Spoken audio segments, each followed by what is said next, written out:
Bueno, decíamos, Día de Sobrevivientes, lunes 2 de abril, se conmemora ya 36 años de la gesta de Malvinas. Han pasado ya mucho tiempo y en algún momento, charlando antes de entrar al piso, nuestro invitado nos decía, hoy parece estar más fuerte la cuestión que cuando salimos de la gesta, ¿no? Cuando salimos de la guerra, cuando salimos de la batalla. Y te pregunto, Diego Fedrich, ¿cómo estás? Gracias por acercarte. Lo escuchábamos recién a Galtieri. ¿Qué te provoca escucharlo otra vez? ¿Cómo estás? Buen día, Gonzalo y Marcelo. Muchas gracias por la invitación. Buen día a toda la audiencia. Realmente, bueno, la frase esa la escuché una vez que volví. Esa frase la dijo en el medio de que nosotros ya habíamos viajado. Y la verdad que, bueno, moviliza porque trae un montón de recuerdos de aquel momento, todo de una y como si fuera una película. Uh-huh. O sea, cuando Galtieri estaba diciendo lo estamos esperando, ya ustedes estaban yendo a Malvinas, o estaban en Malvinas. Porque eso ya fue después del 2 de abril, cuando la flota británica estaba para salir de Inglaterra. Exacto. ¿Vos tenías en ese momento? Yo tenía 19 años recién cumplidos. De hecho, los cumplí en el medio de la instrucción, en el campito. Y bueno, mi compañía fue el 4 de abril.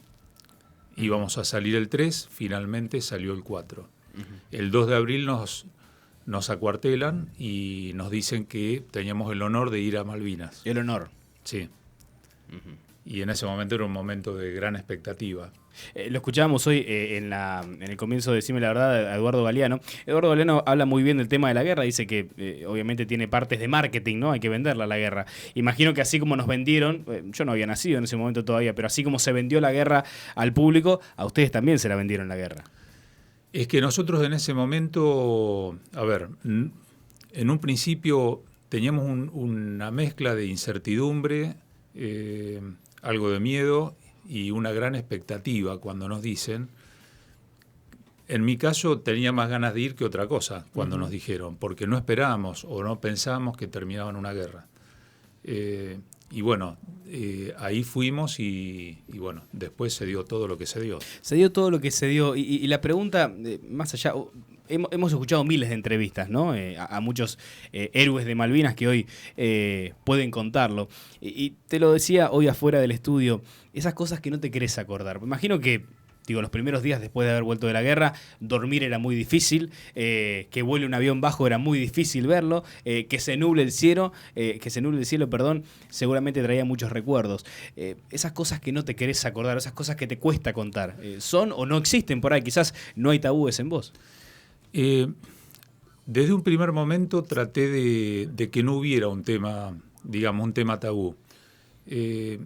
También esa situación llevaba a que, sin darnos cuenta, teníamos la necesidad de juntarnos entre nuestros compañeros y, de hecho, después de eso terminamos formando la agrupación de excombatientes acá en Bahía.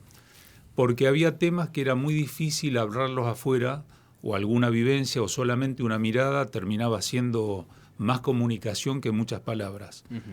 Que yo me dé cuenta o que me haya dado cuenta, no he tenido algún tema tabú, pero bueno, quizá ayudado por todo esto, la contención que nos hacíamos nosotros mismos. Uh-huh. Me hablabas recién de tus hijos antes de entrar al aire. Sí. ¿Qué piensan tus hijos de que tienen un papá héroe de Malvinas? No lo sienten así, yo no lo siento tampoco de esa manera. Creo que la diaria nos lleva puesto a todos y bueno, quizá habría que preguntárselos a ellos. Uh-huh. Quizá no es un tema que se hable tan recurrentemente en la vida familiar, digamos, el enfoque, la diaria, etcétera, no nos lleva a eso y quizá nos terminamos acordando, hasta incluso familiarmente, en estas fechas. Uh-huh. Yo no lo percibo como algo especial y traté de que no fuera un tema central en nuestra vida también, digamos, si bien lo saben y todo, pero no quería que eso los condicionara. Volviste de Malvinas, imagino con un poco la idea de, me decías, ¿no? Se reunían, pero con la idea de olvidar un poco lo que pasaba.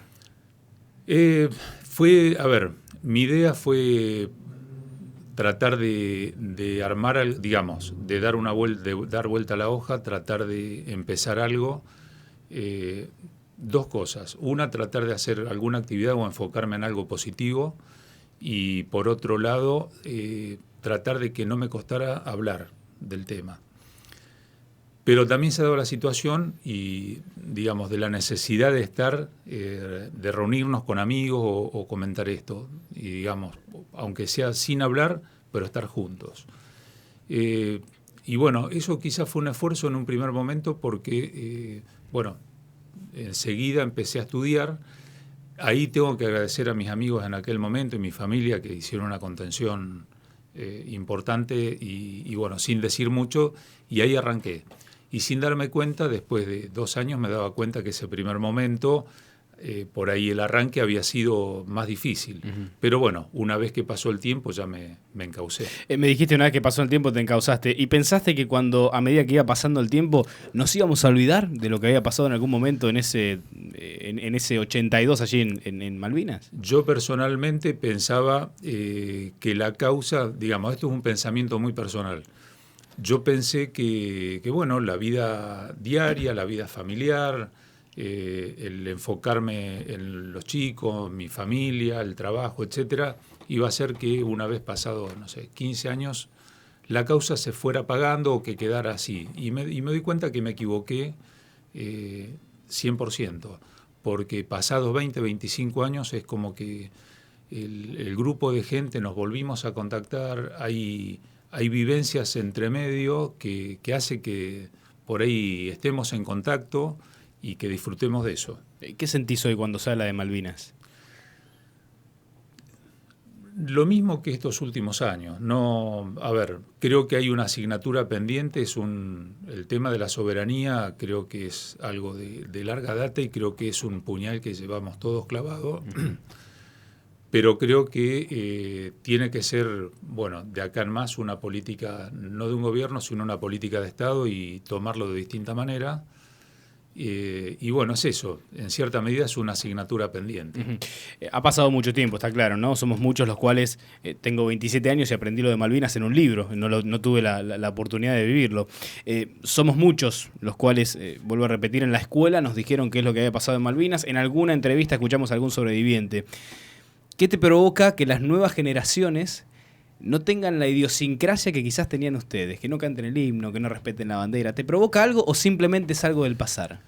Sí, yo creo que en cierta medida, hay una cuestión de educación que es responsabilidad de todos. Y bueno, y nosotros mismos, por ejemplo, en lo que es netamente de Malvinas, como veteranos, los centros han tomado una posición un poco más activa de tratar de transmitirlo. Creo que en el conocimiento también va a estar el hecho de que se respete mucho más todo lo que son los símbolos patrios y lo que es la identidad, ¿no es cierto? ¿Te acordás de quién era tu jefe en ese momento? Mi jefe, el jefe de compañía, en ese momento fue Roberto Verasay. Mayor en ese momento, coronel retirado en la actualidad. Y bueno, fue una persona, como te comentaba, con una participación muy activa dentro de nuestra vida, digamos, como soldados y en la parte posterior, digamos, en la posguerra. Como te decía, Roberto conoce mi familia, conoce a mis padres, conoce a mis hijos, conoce a mi esposa. Y bueno, eso creo que en cierta medida también fue parte de la contención que quizá oficialmente no tuvimos y que fuimos consiguiendo por otros medios. ¿Es normal que pase eso? Digo, que uno piensa, yo pensaba preguntarte esto, ¿no? ¿Te acordás de tu jefe? Sí. Y que me respondas algo negativo, ¿no? Que no me respondas de forma negativa, de forma positiva, perdón. ¿Es normal que pase esto, que un jefe brinde contención, que brinde el apoyo? Yo no sé si fue normal. Para nosotros terminó siendo normal porque, bueno, él trataba siempre, digamos, se acuerda de todos, trató de nuclearnos, se comunicó con todo el mundo y, bueno, nosotros lo vivimos normalmente. Creo que no es lo normal. O sea, si vos te pones a pensar en otras compañías... Yo creo que no. No era igual. No era igual. Pienso que no. Pero no estoy en condiciones de confirmarlo. Seguro. Antes de arrancar, y te pregunté por Galtieri, el audio que escuchábamos, si tuvieses la oportunidad, una chance de tenerlo enfrente, ¿lo quisieras tener enfrente? Primero la pregunta esa. Primero, ¿quisieras tenerlo enfrente? No tendría problema. Creo... no sé si tendría mucho para decirle, más allá de que, digamos, la decisión que tomó en ese momento, si tenía todos los elementos como para tomarla. Y bueno, y la otra cuestión es que uno veía que los que toman las decisiones no estaban en Malvinas. Entonces, eso es lo principal que uno ve cuando se toman las decisiones de ir a un conflicto, ¿no? Uh-huh. Hay seguramente mucha gente que ha pasado por Malvinas, la cual no está en la situación tuya, ¿no? La verdad que es admirable por todo lo que has pasado, escucharte de la forma en la que estás, tan entero y tan positivo al hablar de las cosas, ¿no? Si tuvieras que aconsejarle a un tipo que no puede dormir a la noche, que tiene que tomar pastillas para descansar, que está en terapia desde hace 36 años, ¿cómo se sale de eso? Lo que pasa es que yo creo que es un trabajo, lo hablamos a veces con varios de mis amigos, justamente es tratar de enfocar, primero que si hay 10.000 personas que estuvieron, hay 10.000 historias distintas. Uh-huh. Y creo que en ese sentido es el hecho del enfoque que uno haya tratado de darle, y no es gratis, porque en realidad el hecho de estar bien también es un trabajo. Y en definitiva, hay un esfuerzo y hay una decisión de decir, bueno, tratar de estar bien implica esforzarse y no dejarse estar. Uh-huh. Y eso también es un trabajo en sí mismo. No sé si se entiende. Sí, claro. Es como para, en la idea de no dejarse estar es justamente gastar la energía en eso. Uh-huh. Uh-huh. No. Seguimos. Sí. No, la verdad es que me quedo mucho con esto, ¿no? Me quedo mucho con esta última parte. ¿Has tenido un compañero que le haya costado salir? ¿O tu grupo? Recalco lo mismo, ¿no? No, hay de todo. Sí, es por eso yo creo que hay distintas situaciones y cada uno lo vive de esa manera y bueno, y en cierta medida se trata de dar contención. De hecho, uh-huh. Hay apoyo psicológico hoy, digamos, que brinda el Centro de Combatientes, mucho con, digamos, la participación de los propios integrantes que tratan de organizar esto. Uh-huh. Y yo creo que es muy importante, digamos, lo que no se hizo en su momento, tratar de encauzarlo hoy. Lo decía recién antes de hacerte una pregunta, ¿no? Hay muchas personas que no pudieron vivirlo por cuestión de edad, hay gente que no pudo vivirlo porque no fue. Si tenés que pintarme una foto de Malvinas, describirme un día de Malvinas. Un día de Malvinas es un día en el que muy probablemente pueda haber algo de sol, seguramente se nuble y llueva, y según el momento o el mes del año haga mucho frío. Uh-huh. Pero en algún momento del día llueve. Bueno, a la lluvia, al despeje, a las nubes, sumame la gesta. Si tenés que contarme un día tuyo que te acuerdes en las islas. En algún momento, digamos, un día de patrulla al inicio de nuestros días allá. Y después, bueno, fue muy importante los últimos días. Nosotros, en el lugar donde yo estaba, tuvimos 3 días antes de la caída de Puerto Argentino un ataque desde un helicóptero con un misil. Y bueno, es como que el contraste, el principio fue, digamos, todavía cuando no había estado el ataque del 1 de mayo, todavía quedaba alguna esperanza de que eso no ocurriera. Uh-huh. Y bueno, ya sobre el cierre es como que las cosas estaban mucho más complicadas y bueno, en ese momento es como que fue la culminación o el momento más pesado de la guerra. ¿Cuánto tiempo estuviste en 74 guerra? Días. Los tenés contados y sí. No te los olvidas para nada. Sí. 74 días. Una duda tengo. ¿Quién te recibió cuando llegaste? ¿Y cómo fue eso? Nuestra vuelta fue primero, fue en un barco inglés en el Norland. Uh-huh. Tuvimos primero prisioneros allá. Volvimos, nos embarcan varios días después en el Norland, y este barco nos deja en Puerto Madryn. De Puerto Madryn bajamos en el Palomar y vamos a Campo de Mayo. Y después tuvimos un día en Campo de Mayo, cambiándonos de ropa, paseándonos, etcétera, y venimos para Bahía Blanca en tren. Y ahí estaba mi familia. ¿Cómo fue eso? ¿Se puede contar? Y fue muy emocionante. Realmente es como que uno, en ese momento yo vi a mis padres 10 años más viejos. Y es como que también había mucha emoción, pero era como que estábamos blindados, es como que estábamos duros.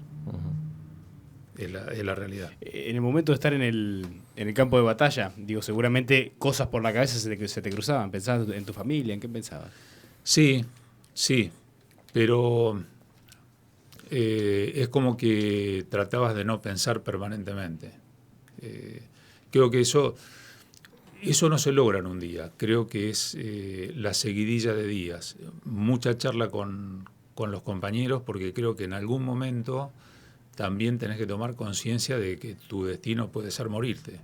Entonces, hoy quizá eso, con 50 y pico de años, es fácil, pero por ahí con 19 años, hasta que tomás conciencia de eso, te lleva unos días. Pero vos eras consciente, digo, lo decís, eras consciente de que de un momento a otro Totalmente. podías perder la vida. Totalmente. ¿Y qué sentido tenía la muerte? Trataba de no... es como que si te tocaba, te tocaba. Pero bueno. Tratabas de no pensar en eso. Tratabas de no pensar y seguir. Uh-huh. ¿Dormías allá? Sí. Se trataba, el sueño es algo que termina venciéndote. Uh-huh. Sí. Dijiste que cuando volviste y viste a tus papás, los viste 10 años más grandes, que estabas blindado de sentimientos.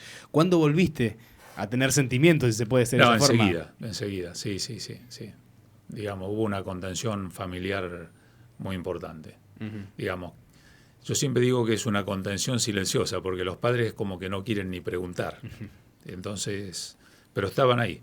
Y eso yo creo que, es parte de lo que hace la diferencia. Los padres, el entorno familiar, los amigos, y tratar de enfocarte en otra cosa. Lo decía Marcelo a la vuelta, ¿no? Volver a dormir en tu cama. No, es increíble. Tal cual. Fue una experiencia que la valoraste muchísimo, más de lo que la valorabas antes. Sin duda. Y otro tema es que yo en ese momento empecé a amar más mi ciudad de lo que la quería anteriormente. Uh-huh. Sí, eso es una realidad. ¿En qué te curtió la guerra? No sé si... yo creo que no sé si es curtir. Creo que te pone los límites. Yo siempre dije... cuando volví de allá dije, no me voy a calentar más por nada, y eso no es así. En realidad después empezás a actuar, empezás a estudiar o empezás a hacer otras cosas, y las cosas te preocupan. Lo que te pone por ahí el pensamiento de dónde saliste son los límites. Y es como que todo tiene un límite, pero decís, no, hasta ahí llego. Uh-huh. O no le doy bolilla a otras cosas. Uh-huh. Pero te preocupas y lo que sí tratas de ponerle límite a la preocupación. Hoy, perdón, sí. Me dan vueltas un montón de cosas en la cabeza, uh-huh. Perdona, Gonzalo, que te corte, soy papá también, me da vueltas por la cabeza. Todos nos bajoneamos en algún momento. Si uno de tus hijos se bajonea después de esto que te pasó a vos, ¿cómo lo encarás? ¿Qué les decís? No lo encaro por ese lado. Trato de llevarlo, no me doy cuenta, nunca toco el tema de Malvinas uh-huh.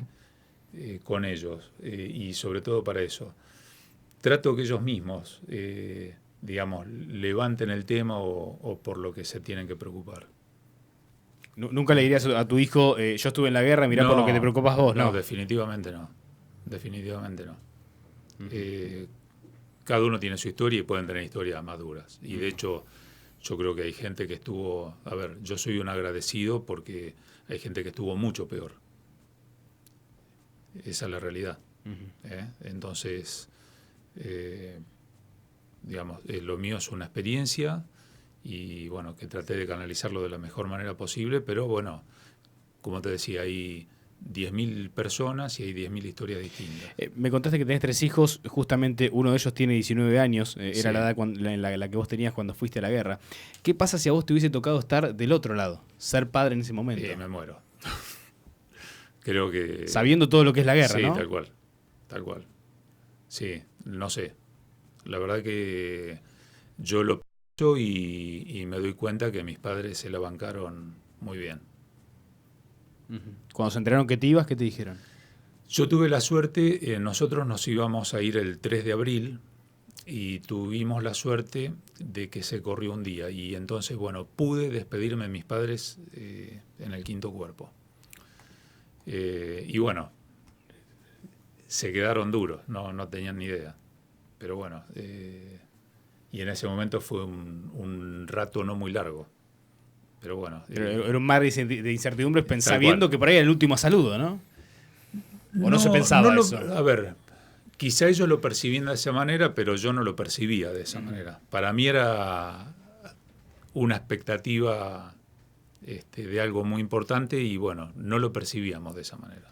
Te quiero hacer una pregunta, la verdad que me genera esta duda. Vos decías que en ese momento, cuando estabas en la guerra, sabías que te podía llegar a tocar la muerte. ¿Hoy qué significado tiene la muerte para vos? Ya casado, con hijos, trabajando, con una vida hecha. Y tratás de evitarlo y tratás... A ver, en realidad es como que a esta altura uno trata de vivir lo mejor posible. Creo que es eso. Y la muerte en algún momento va a estar. Bueno, fuera del aire nos preguntabas por dónde íbamos a llevar la nota, más o menos te pudimos comentar. No te comentamos, no alcanzamos por una cuestión de tiempo a comentarte que hay una sección en Decime la Verdad que se llama Te saco la foto, ¿sí? Son 7 palabras que te vamos a decir y vos nos contestás con una palabra o con una frase que a vos te parezca, ¿sí? Lo más resumido posible. Guillermo de la Fuente. Un amigo de la vida. Amistad. Muy importante. Inglaterra. El enemigo y el invasor. Barro. El piso. Frío.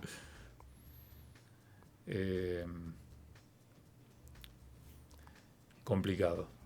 Sobrevivir. Una meta. Culpa. Hay que tratar de no tener. Y paz. Hay que tratar de lograrla. Bien. Excelente.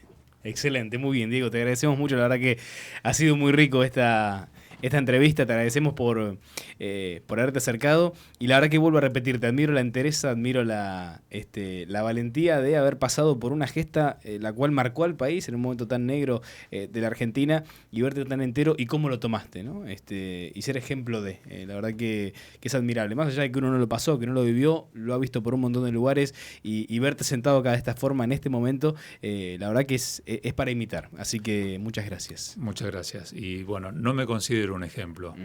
Lo mío es una historia y bueno, y en definitiva a veces, bueno, gracias por dejar compartirla. No, por favor.